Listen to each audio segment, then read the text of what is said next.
How to find Swift code on Scotiabank. Hello everyone, I am Bishaka and welcome to our channel Create, Login and Delete. I will take you through the step-by-step process on how to find Swift code of Scotiabank. Now let's get started. In order to find the Swift code, there are multiple ways. First, you can check the code on the checkbook right at the bottom, which will be indicated as Swift code. The second way to check the code is online, so for that, open up or log in into your online banking Scotiabank application. You'll be led to the home page, so tap on the gear icon located on the upper right corner of your screen.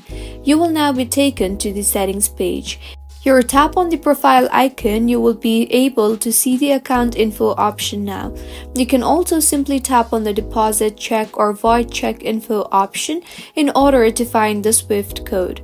Now tap on that, and in the details you see here, you will also be able to find your Swift code. You can also simply tap on deposit check option and then tap on the view button in the right corner, and here too you will be able to find your Scotiabank Swift code. If you find this tutorial helpful, do subscribe to our channel. Thank you for staying with us until the end.